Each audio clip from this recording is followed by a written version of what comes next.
Powered industrial trucks, commonly referred to as forklifts or lift trucks, are used in a wide variety of workplaces.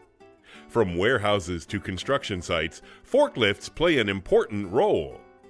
From internal combustion engine trucks, electric motor hand trucks, to rough terrain forklift trucks, there are forklifts for just about every need. While forklifts are primarily used to load and unload materials, they are also used for other reasons, such as raising and lowering large objects, moving pallets and items in boxes, crates, and other containers. There are many possible hazards which can occur while operating a forklift. Forklift operators and employees working around forklift operations face the risk of hazards such as collisions, falls, tip-overs, and struck-by conditions.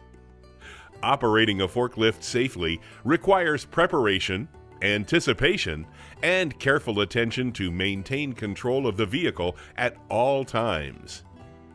This training program will highlight different areas of forklift operations. It is imperative that employees fully understand all aspects of forklift operations, the different circumstances and situations regarding their work environment, and the exact type of forklift truck they will be using. Additional training specific to the type and model of forklift being used is also necessary. This video will examine the following: forklift types, training requirements, general requirements, power sources, inspections, operations, traveling, loading, high tiering, truck, trailer, and railroad cars, tip-over, and workplace conditions. Forklift types. There are 7 classes of commonly used powered industrial trucks, which include Class 1, electric motor rider trucks; Class 2, electric motor narrow aisle trucks; Class 3, electric motor hand trucks or hand rider trucks; Class 4, internal combustion engine trucks with solid cushion tires; Class 5, internal combustion engine trucks with pneumatic tires; Class 6, electric and internal combustion engine tractors; and Class 7, rough terrain forklift trucks. This classification does not include all powered industrial trucks covered by the OSHA Standard 29 CFR 1910.178, but the most common. There are many types of powered industrial trucks. Each type presents different operating knowledge, skills, and hazards. Employees must read and become familiar with the operator's manual for the forklift being used, and always follow the manufacturer's recommendations. Training requirements. Only trained and competent operators are permitted to operate powered industrial trucks. Forklift operators must be trained and certified by their employer. Trained operators must know how to do the job properly and do it safely, as demonstrated by a workplace evaluation. Training should consist of a combination of formal instruction, practical training, and evaluation of the operator's performance in the workplace. Formal training consists of classroom-type lecture, discussion, interactive computer learning, video, and written material. Practical training includes demonstrations performed by the trainer and practical exercises performed by the trainee. Prior to operating the truck in the workplace, the employer must evaluate the operator's performance and determine the operator to be competent to operate a powered industrial truck safely. Refresher training is needed whenever an operator demonstrates a deficiency in the safe operation of the truck. Employers must certify that each operator has been trained and evaluated as required by OSHA at least once every 3 years. Certification must include the name of the operator, the date of training, the date of evaluation, and the identity of the trainer. It is a violation of federal law for anyone under 18 years of age to operate a forklift. General requirements. Every forklift has certain general requirements as mandated by OSHA. Nameplate. Forklifts must have a durable, corrosion-resistant, legible nameplate or data plate which provides important information such as the truck model and serial number, fuel type, forklift weight, and capacity. Employees need to know how to read and understand the nameplate and to know what the information means. Capacity. Each forklift has a load capacity. Manufacturers set capacity guidelines for how much a forklift can safely lift. Exceeding the capacity of a forklift is very unsafe and can cause serious hazards, including tip over. Operators must check the nameplate for maximum capacity and maximum height. Know the capacity of the forklift and do not exceed it. Any attachment to the truck generally lowers the capacity of the forklift. The size, position, and weight distribution of the load also affects its capacity. The capacity assumes that the center of gravity of the load is at the load center as shown on the label. If this is not the case, the load may exceed the forklift's capacity. Forks. Forks should be inspected during the preoperative inspection and at the beginning of each shift. If the forks are damaged or defective in any way, do not operate the forklift. Damaged forks should be withdrawn from service and discarded or properly repaired. The positioning lock holds the forks in position and prevents sliding of the forks and can prevent loss of a load. If the positioning lock has been removed or is inoperable, do not use the forklift. Attachments. Forklifts often use different attachments in place of traditional forks. Attachments increase the versatility of the lift, but can present important safety considerations, including stability, capacity, and visibility. Potential hazards include overloading, tipping, and falling loads. Operators must be trained in the proper use of attachments before using. Only use the attachment for its intended purpose. Do not exceed the rated capacity of the forklift and attachment combination. Treat unloaded forklifts with attachments as partially loaded. Attachments should be included in any scheduled maintenance and inspection program. Danger, warning, and caution labels. Forklifts may have other warning labels or decals besides the nameplate, which provide safety information to the operators. Safety labels must be clearly visible to the operator and must be replaced if missing, damaged, or illegible. Controls. Operators must read and study the operator's manual before using the forklift. Operators should locate each control and understand how to use each of them properly. Dashboard instruments. Operators must be familiar with the different dashboard warning lights and gauges. Operators should consult the operations manual for the requirements and recommended practices regarding dashboard gauges and lights. Forklifts should never be used if a warning light or gauge signals an unsafe condition. If a warning light comes on, do not continue to operate the lift. Stop and park it and immediately inform your supervisor. Power sources. Currently, there are two main power sources for powered industrial trucks: internal combustion and electric.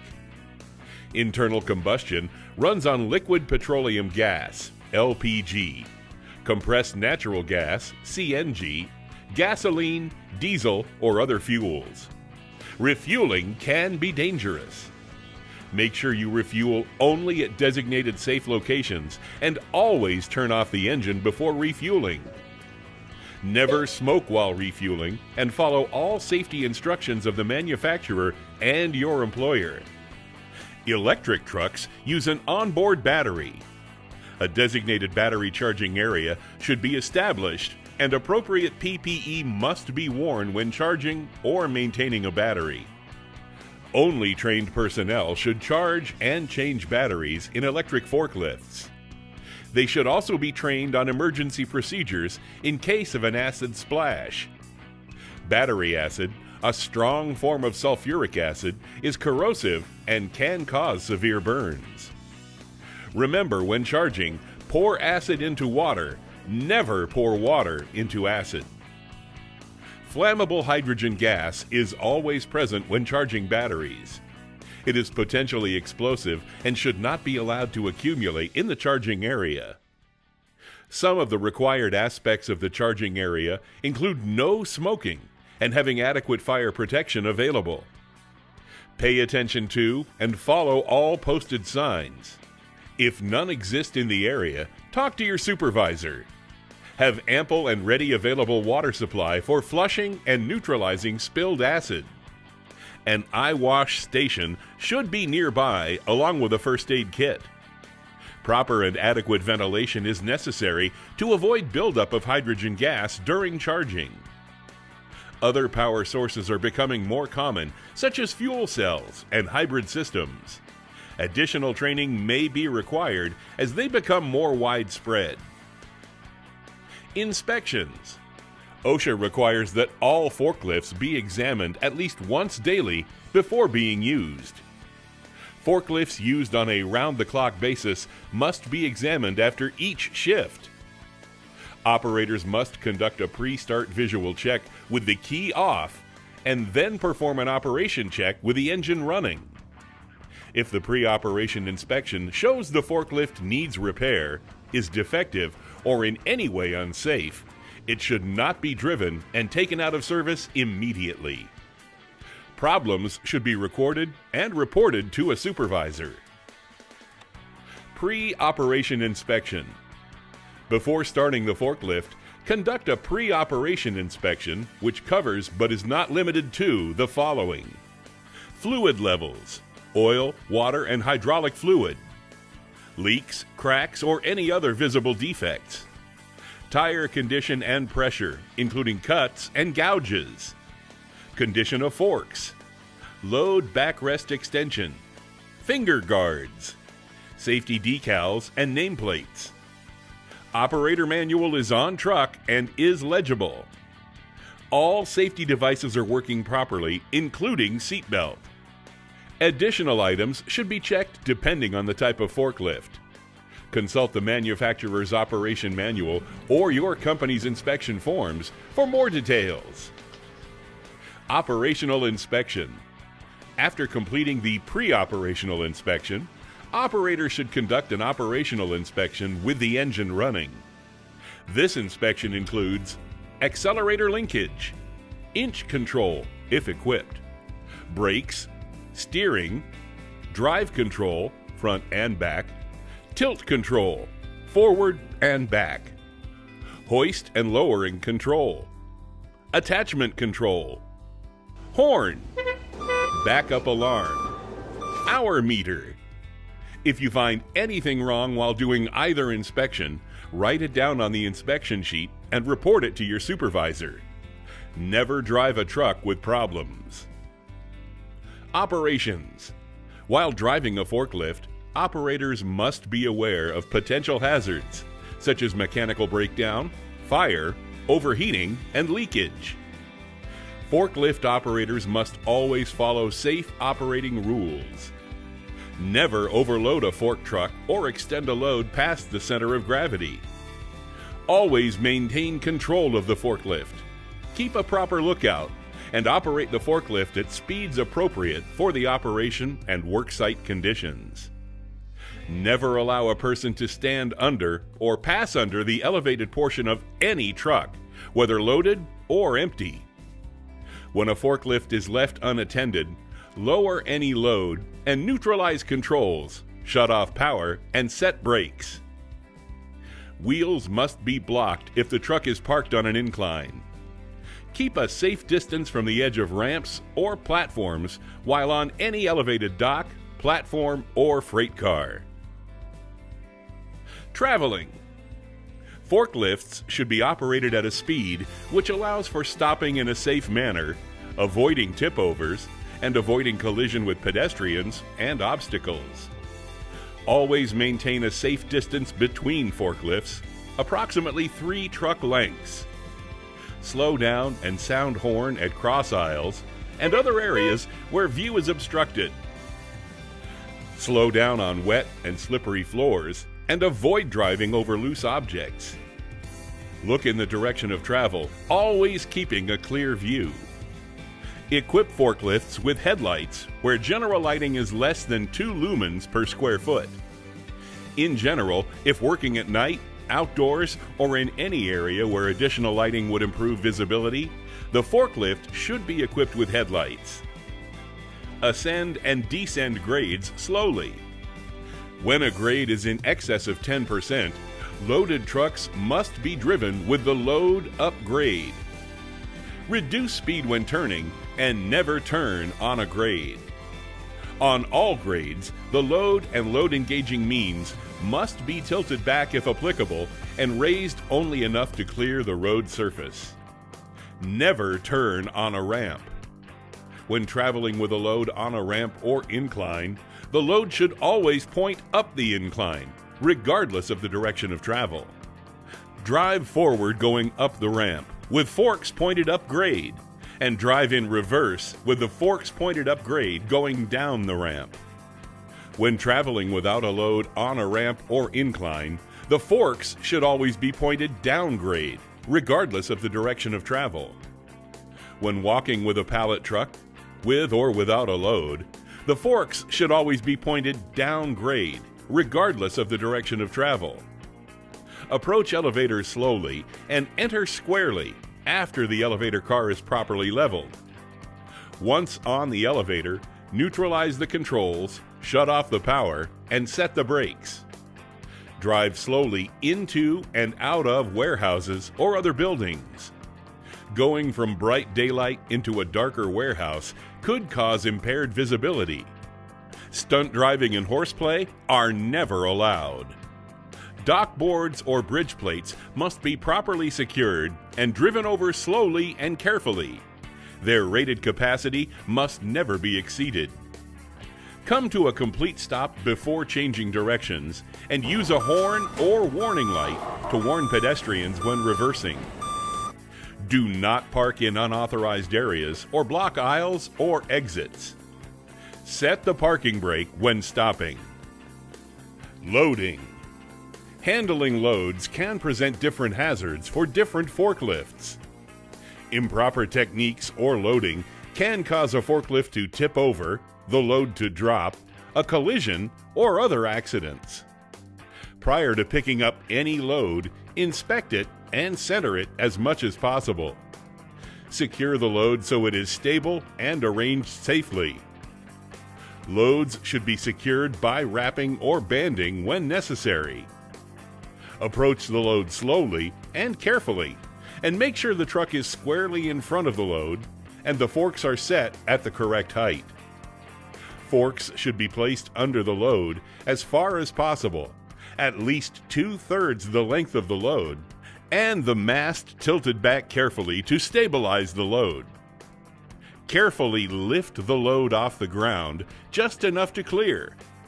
Tilt the mast back slightly to rest the load against the backrest extension. When stacking or tiering, tilt backward only enough to stabilize the load. Use extreme caution when tilting loads. Do not tilt forward with the forks elevated except when picking up or depositing a load. Prior to raising the load, make sure there is adequate overhead clearance. While lowering the load, slowly move the truck to approximately 1 foot from the stack. Stop the truck and return the mast to the vertical position. Lower the load to approximately 6 inches from the floor and move forward slowly till the load is in position. Then lower the load completely and back the forks out from underneath the load. High tiering. Reach trucks are often used for high tiering, which involves stacking loads in multiple tiers high off the ground. This is common practice in large warehouses with multiple large shelving units. The heaviest loads should be on the bottom tier and the lightest loads on the top tier. Reduce the load below capacity of the reach truck as the mast is fully extended. Carefully extend the reach mechanism of the truck forward when depositing the load. Use extreme caution when tilting a load forward or backward, especially when high tiering and on the top tier. Improper tiering of a load can cause a truck to tip over. Truck trailers and railroad cars. Driving forklifts into and out of truck trailers or railroad cars can be very dangerous. Operators should be aware of situations such as falling off a loading dock and slipping or inadequate dock boards. Additionally, trucks, trailers, or railroad cars can move during loading and unloading. Prior to loading or unloading, make sure to set brakes and block wheels of trucks, trailers, or railroad cars. The use of fixed jacks may be necessary to support a semi-trailer during loading and unloading when a trailer is not coupled to a truck tractor. Wheel stops or other approved positive protection must be provided to prevent railroad cars from moving during loading or unloading operations and while dock boards or bridge plates are in position. OSHA has additional safety requirements for dock boards and dock plates, which can be found in the Walking Working Surfaces Standard 29 CFR 1910.26. You should be familiar with these requirements if driving on dock plates or dock boards. If you must drive over a railroad track, do so diagonally whenever possible. Before driving a forklift onto the flooring of trucks, trailers, and railroad cars, check for brakes and weakness. Often, older boxcars and trailers have unsafe flooring. Ensure the height of the entry door is adequate to clear the height of the forklift, taking into consideration the height of the loading platform. Drive straight across the bridge plates when entering or exiting the truck, trailer, or railroad car. Do not leave a loaded forklift on a dock plate. Use dock lights and headlights when working in a dark trailer. Sound the horn when entering or exiting the trailer, and stay away from the edge on loading docks. Tip over. There are two basic types of tip overs in a forklift: a forward tip, referred to as longitude tip, and a lateral or side tip. Forklift tip overs are the leading cause of fatalities involving forklifts. For tip overs on a sit-down counterbalance truck, which are the most common, the following tips may save you from serious injury. Don't jump. Stay in the forklift. Hold tight to the steering wheel. Brace your feet. Lean away from the impact. Lean forward. Tip-over procedures vary depending upon the type of forklift. It is important that you understand the type of forklift you are using and know how to protect yourself in the event you are involved in a tip-over. Workplace conditions. Operating a forklift safely also requires awareness of the workplace and the conditions under which you are driving. You must be aware of things such as physical conditions, pedestrian traffic, and loading docks, just to name a few items. All operating surfaces must be strong enough to support the forklift, the operator, and the load. Surfaces should be free of holes, grease, oil, or obstructions. Forklift traffic should be separated from other workers and pedestrians where possible. When it isn't possible, operators must always be aware of the possibility of pedestrians coming into their pathway. Conclusion. Operating a forklift is an important job in most industries. Always know the type of truck you are driving and make sure you inspect it before taking the wheel. Never overload your truck or drive too fast for conditions. Be safe while driving the forklift every day, every time.